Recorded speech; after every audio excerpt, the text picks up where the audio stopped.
Look, I will not be commenting on any specific statements by any specific industry. There have been statements like this. There have also been statements by industries in a different direction, which have also been reported recently, with industries urging the European Commission to advance rapidly for the implementation of this law in time, and expressing support for its objectives and the way it's implemented. All I can say is that we're working very closely with all the industrial stakeholders and with partner countries in a very transparent way. The Commission has put in place a multi-stakeholder platform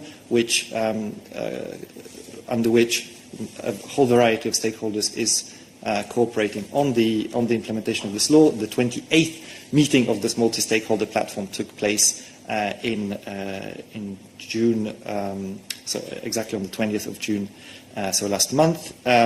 And we also have a web page on which we answer questions from a whole variety of stakeholders who have an extremely long and exhaustive document with frequently asked questions, to which I would also refer you if you have any specific questions or doubts about the implementation of this regulation. And when it comes to our actions coming from here, all I can say is what I replied earlier in the response to Christian's question. Many thanks, Adalbert. And do you have a follow-up? And then I'll go to Fabio from remote. Yeah, I just wonder then if you could guarantee to Europe's consumers that there will be no disruption in their supplies of coffee, wood, paper, timber, rubber, other things they might buy on a daily basis in the new year as a result of this legislation. Thanks. It is not the European Commission's role to guarantee the functioning of supply chains that are in the control of industrial stakeholders. As you know, we live in a free market where businesses play their role and the European Commission and national authorities play their roles. We all have to work together in order to make sure that supply chains function appropriately in all industries and all different industrial ecosystems.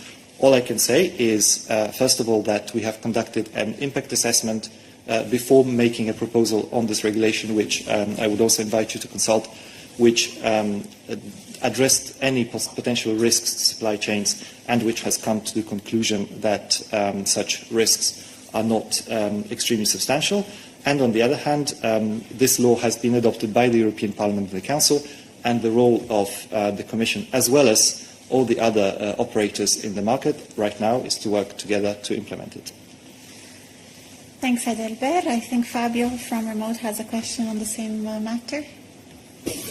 Hi, my question actually is about the infringement procedures on the waste collection and recycle targets. It's okay, Fabio. I do not see other hands raised concerning the previous topic, so you can go ahead. Thanks. Okay, thank you.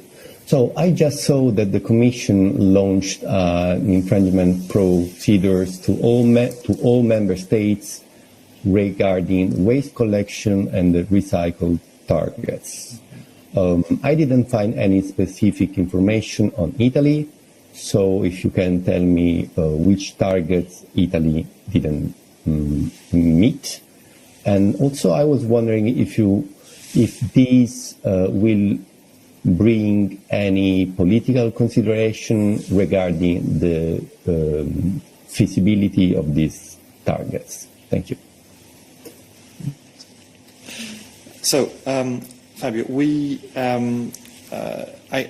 I would maybe refer you, as well as any other colleagues interested in the specific in the specifics for different member states, to the 2023 waste early warning reports, which are published online, to which we also put a link in our daily news. So there you will also be able to see where we stand with the implementation of waste targets for different member states.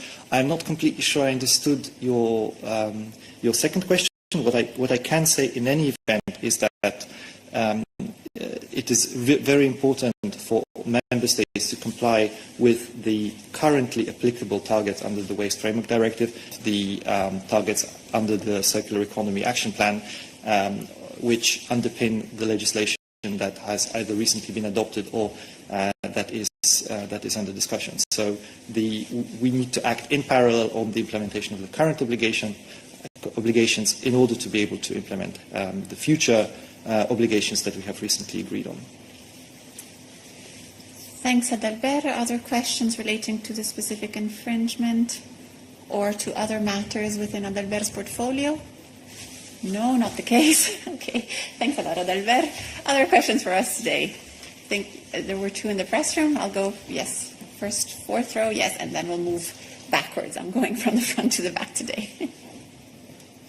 Green means. Why does red mean go and green means don't speak? Anyway.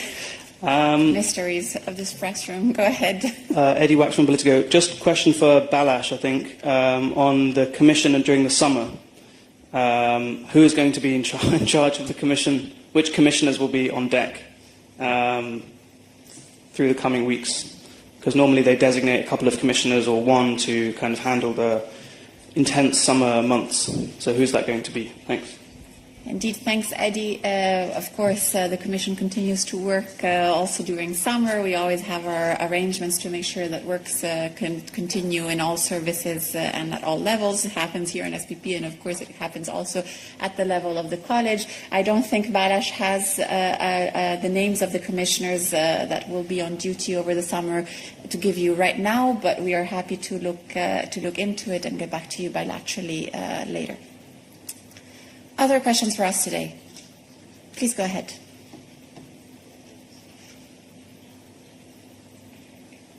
Thank you, David Price, Show Democracy. The Israeli Prime Minister gave a speech in the American Congress yesterday about the dangerous levels of nuclear state of the refinement and the danger for nuclear war. I'm wondering if you could update us on what the European position is on Iran and give your reaction to that particular speech. Thank you, David. Nabila is going to join me.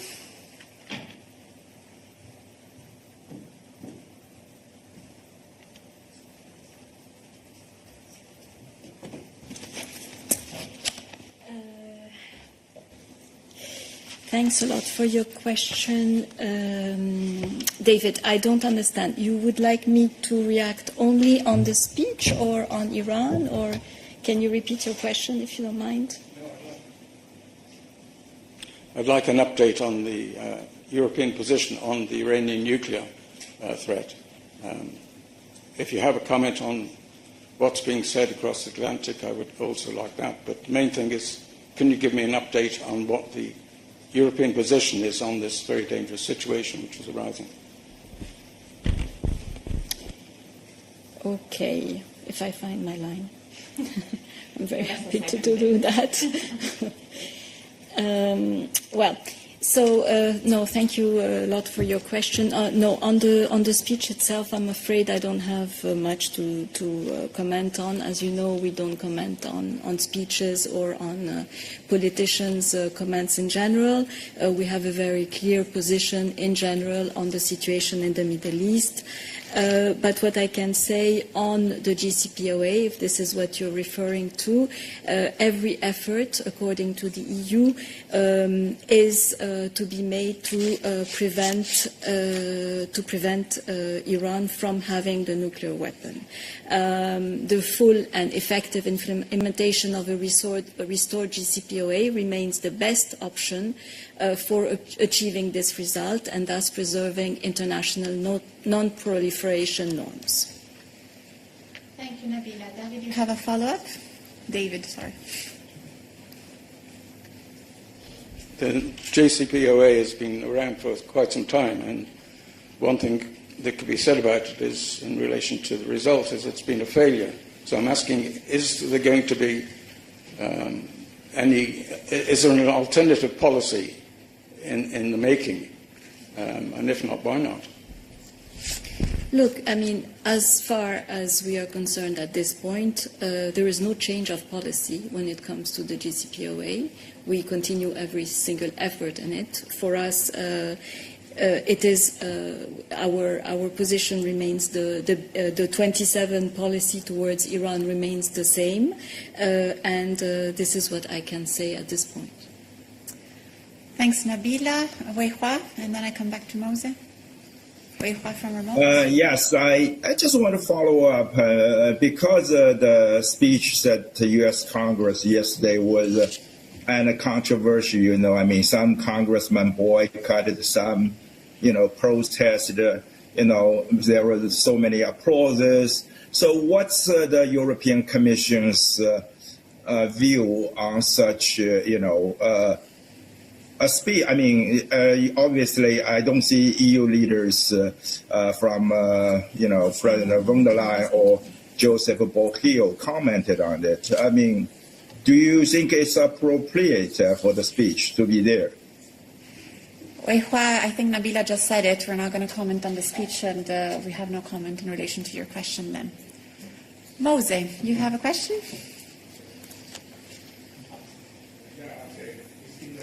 It's indirectly related to what was said at the speech, but I think that everyone knows the fact that since the USTPO was cancelled unilaterally by the United States, Iran is progressing in its enrichment efforts and has become a so-called nuclear threshold state. And Foreign Minister Antony Blinken said that it may be only a matter of weeks now for them to manufacture or produce the first nuclear bomb. Now, we heard before that that EU will be represented at the inauguration ceremony of the newly elected Iranian president, perhaps not by the High Representative himself, but someone else. Do you think that this issue will be raised by that representative in Tehran at this opportunity? Thank you. No, I didn't get the question. I think Mose is asking, but correct me if I'm wrong, that the EU will be represented at the ceremony for the President of Iran, and whether the issue of nuclear will be raised in that context. If I didn't misunderstand you, Mose. No, I mean, Mose, you were there at the at the technical briefing, and I think Enrique Mora answered himself very clearly on the reason why Enrique Mora will be represented at this inauguration.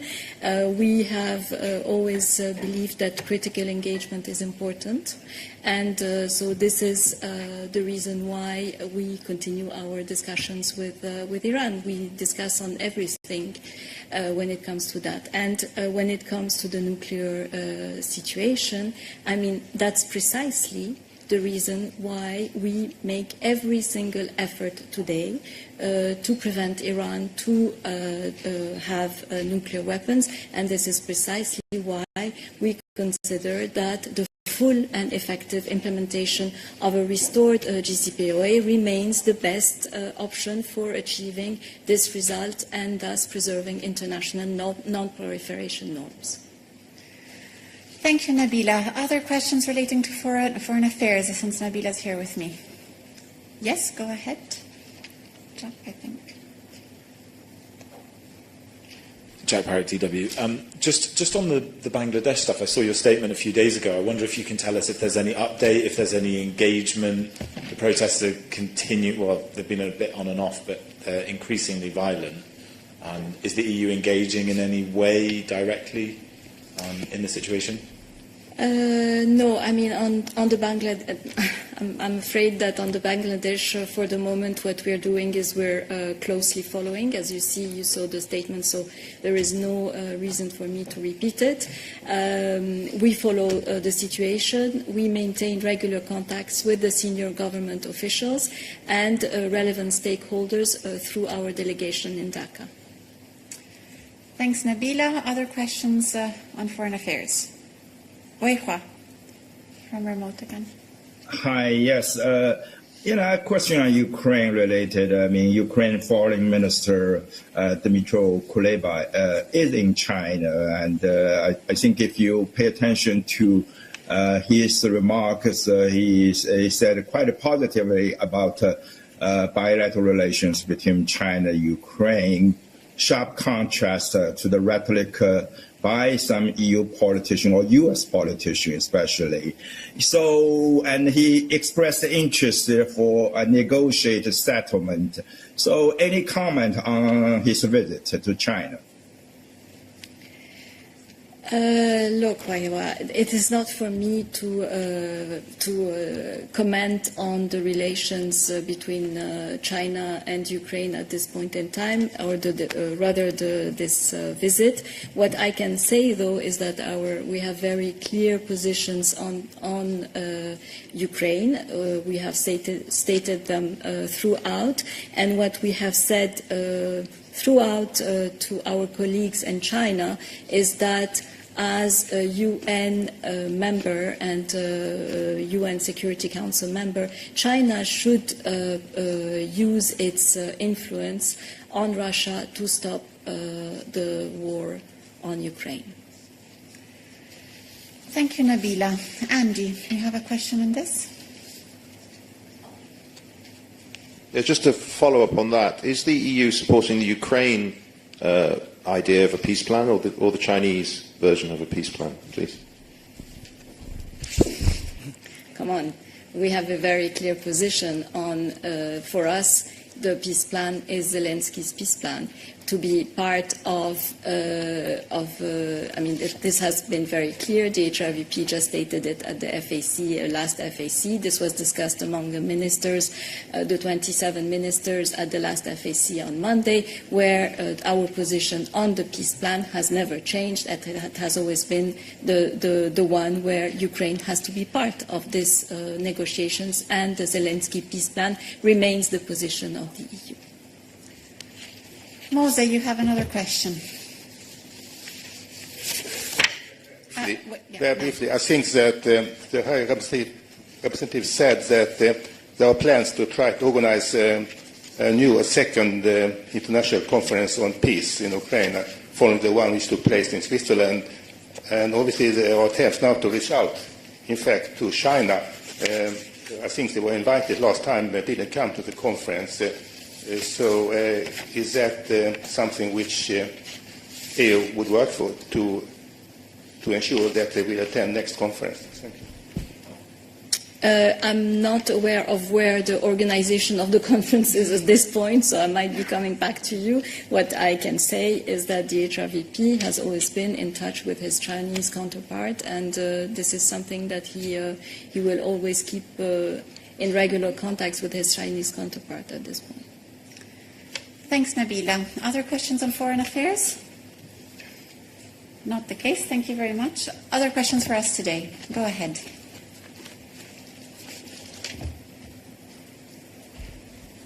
Thanks, Eddie Wax from Politico.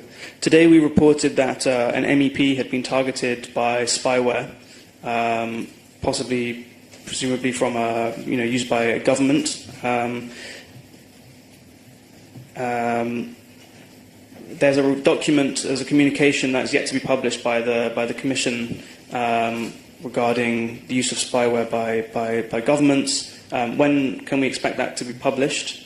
And is the Commission monitoring, and has the Commission noticed any attempted targeting of Commission officials or commissioners by spyware anytime recently? Thanks.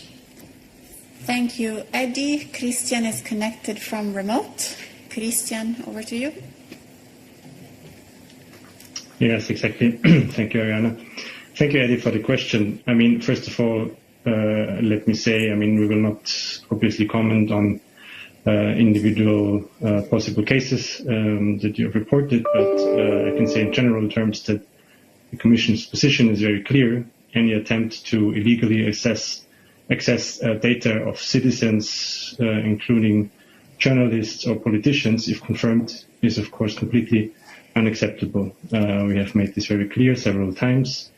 When it comes to the investigation of such issues, this is the responsibility of each EU member state, and there is the responsible national authorities, and we always expect national authorities to thoroughly examine any such allegations and to restore citizens' trust. On your question relating possible guidance document relating to spyware, I think Commissioner Reinders replied to this yesterday in the readout quite clearly, so I wouldn't have anything specific to add to that. There's no specific timeline or more to add at this stage. Thank you, Christian. Other questions on this matter? Not the case. Other questions for us today? Not the case either. Therefore, I wish you a very nice afternoon. Thank you for having participated. Thank you to the interpreters, my colleagues always helping out. And we'll see you next Tuesday for our next midday press briefing. Goodbye.